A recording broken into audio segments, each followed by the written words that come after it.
അപ്പൊ നമ്മള് 3D ഹെലികോപ്റ്ററിന്റെ simulator ഇട്ടുണ്ട്. അപ്പൊ അതൊന്ന് പ്രാക്ടീസ് ചെയ്ത് കാണിച്ചാട്ടാ. ഇങ്ങോട്ട് പോയാൽ ഞാൻ കാണിച്ചു തരാം. ഇപ്പൊ നോക്കി സ്ക്രീനിൽ നമ്മുടെ റിമോട്ട് ഉണ്ട്. അപ്പൊ നമ്മുടെ കയ്യിലുള്ള റിമോട്ടൊക്കെ സെയിം തന്നെയാണ്. അപ്പൊ ഇതിൽ കയ്യിൽ വർക്ക് പോലെ അവിടെ സ്റ്റിക്ക് വർക്ക് ചെയ്യണ്ട, അവിടെ സ്റ്റിക്ക് വർക്ക് ചെയ്യണ്ട.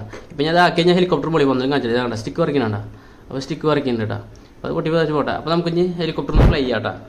അപ്പോൾ റീസെറ്റ് അടിച്ചു കണ്ട. ഇനി നമുക്ക് ഹെലികോപ്റ്റർ ഞാൻ ഫ്ലൈ ചെയ്ത് കാണിച്ചിട്ടാ. ഞാൻ ഏകദേശം ഒരു 3-ാമത്തെ ദിവസമാണ് ഇത് പ്രാക്ടീസ് ചെയ്യുന്നത്. അപ്പോൾ ആദ്യമൊക്കെ ഫുൾ ക്രാഷ് ആവുന്നത്. ഇപ്പോൾ ഒന്ന് സെറ്റ് ആയി തുടങ്ങിയിട്ടാ.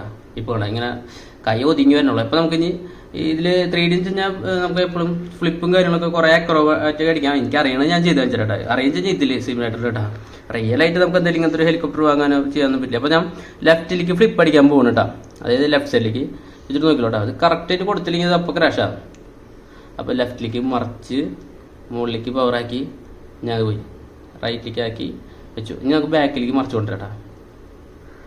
ബാക്കിലേക്ക് മറിക്കുമ്പോൾ 2-3 ബാക്കിലേക്ക് അല്ല എല്ലായിടത്തേക്കും ആക്കുമ്പോൾ ഇതിലൊരു ചെറിയ എന്താ പറയുക സർവോൻ്റെ ചേഞ്ചിങ് ഭയങ്കര സൂക്ഷിച്ചിടുക, അല്ലെങ്കിൽ അപ്പം തന്നെ ക്രാഷ് ആവും. ഇപ്പം ഞാൻ അവിടെ നിന്ന് ഇങ്ങോട്ട് മറിച്ച് കൊണ്ടുവരാണെങ്കിൽ എന്താ പറയുക ഓപ്പോസിറ്റൊക്കെ ആയിട്ട് വേണം അതിൻ്റെ എയറിനെ കട്ട് ചെയ്യാൻ. അപ്പോൾ അവിടെ ഒരു ഫ്ലിപ്പിൽ ഇവിടെ എത്തി. അത് കറക്റ്റായിട്ട് ത്രോട്ടിൽ കൊടുക്കാത്തതുകൊണ്ടാണ് അങ്ങനെ ആയത്. ഇപ്പം ഞാൻ നിന്നോർത്ത് നിന്നിട്ട് കുറച്ച് ഫ്ലിപ്പ് അടിച്ചായിരുന്നു. നിന്നോട് കഴിഞ്ഞാൽ അധികം ദൂരം ഇല്ലാണ്ട് അടുത്തടുത്ത് അടിക്കാം. അപ്പോൾ സ്റ്റിക്ക് ഒന്ന് ശ്രദ്ധിച്ച് നോക്കട്ടാ. കാണിച്ചുതരാം.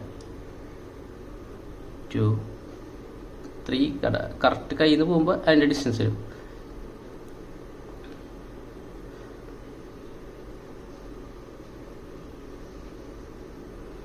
കണ്ടാ ചുറ്റുക ഫ്യൂസിലേജ് തിരിക്കുക. എന്നിട്ട് നേരെ കൊണ്ടുവരിക. ഇനി ഇവിടെ മുകളിലേക്ക് ആക്കിയതിന് ശേഷം ഫ്യൂസിലേജ് തിരിച്ചിട്ട് ഇങ്ങനെ ആക്കിയാലും ഒരു സ്പീഡിൽ നമുക്ക് കൊണ്ടുവരാൻ പറ്റും. അതായത് ഇപ്പോൾ നോസ് താഴ്ച സ്പീഡിൽ വരണം.